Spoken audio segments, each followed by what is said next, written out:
Today we have a new case showing us the ginormous camera module on the iPhone 17 Pro.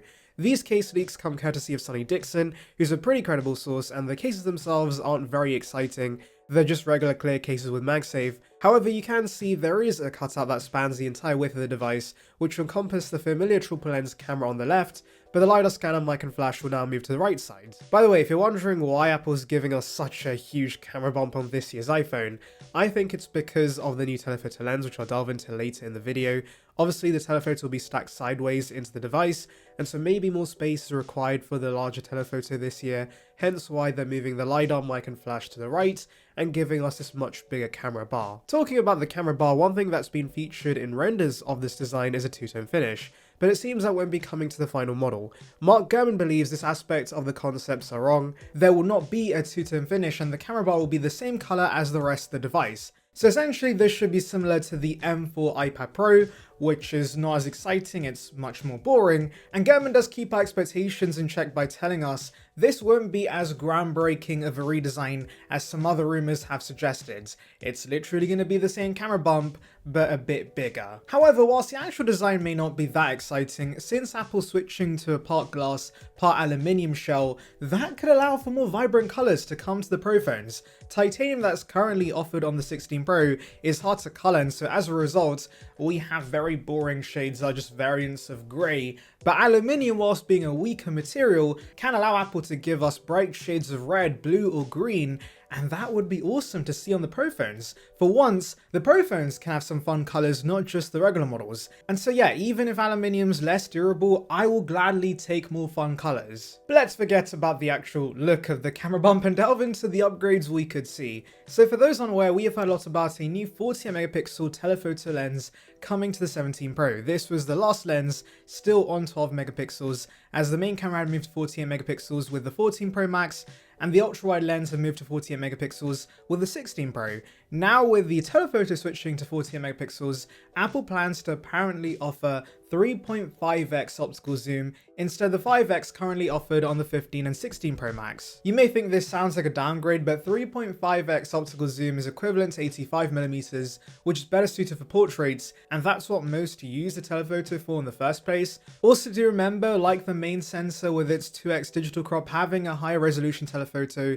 means digital zoom is going to be better, and so you can still zoom in and get higher resolution photos with this 17 Pro. You get a maximum of 25x digital zoom with the 16 Pro Max, so maybe expect Apple to offer 30 or 40x zoom with the 17 Pro Max, whilst offering higher quality photos at those higher zoom levels. But in terms of the zoom options Apple should offer in the camera UI, I'm expecting 0.5x, 1x, 2x, which is the digital crop for the main sensor, 3.5x, which is the telephoto, and then 7x as the digital crop for the telephoto, and then anything beyond that you have to just zoom in. That would be quite nice. What's also nice would be a sub to the channel. It's free and would bring you the latest about Apple right to subscription box, so please consider it. Join the Saranbyte gang now. Anyways, let's move back to design changes with the Pro phones, which we see in new dummy models. These models are from leaker Sonny Dickson, who has been credible in the past, and whilst there is a wide array of models shown, if we focus on the Pro phones, we can see there is a new camera bar. Now moving down, you can see there's a cutout below the camera bar,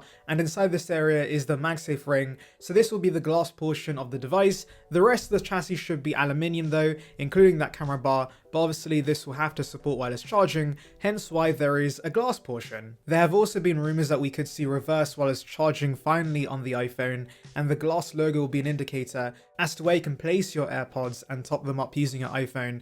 This has been long rumored for the iPhone, but I'm hoping we see it with the 17 series. Now, the regular iPhone 17 doesn't look very different and is near identical to the iPhone 16, but we do also see the iPhone 17 Air in this leaked image, and actually Sonny Dickson had also shared a case for the 17 Air, which shows the visor camera bar similar to Pixel devices.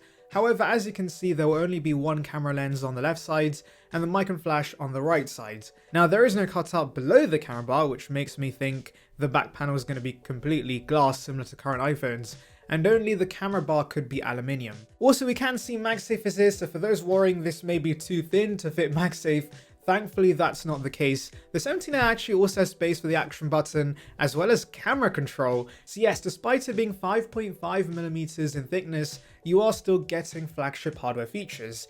even though camera control is pretty useless, so I wouldn't have cared if they removed it. Now let's talk about thermals. So Chinese leaker Instant Digital says Apple is going to incorporate a vapor chamber heatsink for better thermal performance, which by the way has been reported in the past by another source called MyDrivers. This technology is already popular in the Android space, and if you're wondering how it works, essentially these chambers spread heat evenly across a large surface area, and this prevents thermal throttling so that the device can maintain its peak performance for longer. This is great news for the Genshin Impact nerds who game on their phones for hours, but it's not just a benefit for gamers. Taking lots of photos and videos can heat up your device too, so improved thermals will improve the camera experience as well, since the phone's less likely to dim the screen to make up for overheating. Now of course I do want to mention the iPhone 16 models did have thermal upgrades, which made a difference in my testing. I believe they had a graphene sheet to dissipate heat, but a vapor chamber is going to make an even bigger difference when you're pushing the device to the extreme, like gaming or heavy usage of the camera as I'd mentioned,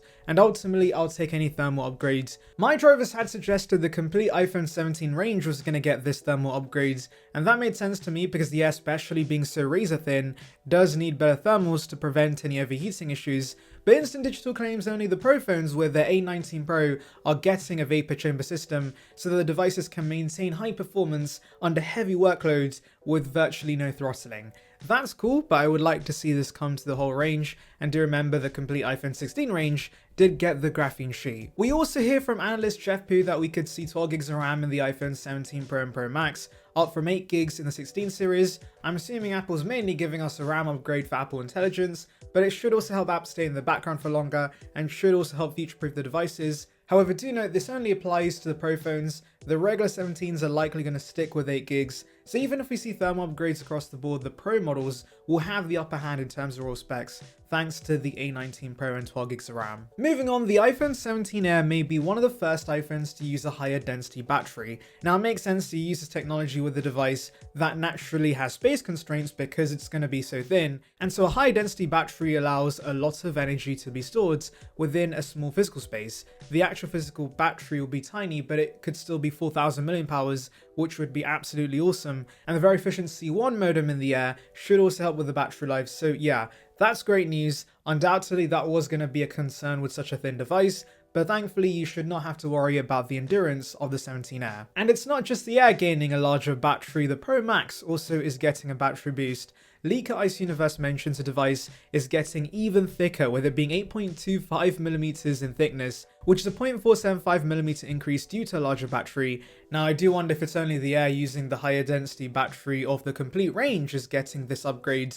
I'm guessing because it's new technology, only the Air's getting it for now, but since there's no space constraints as such with the Pro Max, they can just package the brim with a regular humongous lithium-ion battery, and I'm still waiting for the day we get a 5,000 mAh battery in the iPhone. Just imagine the battery gains. And by the way, there's no news regarding the regular iPhone and the regular Pro getting battery upgrades, but I'm hoping they do. Anyway, let me know your thoughts in the comments, make sure to like and subscribe for more content like this, and thank you for watching.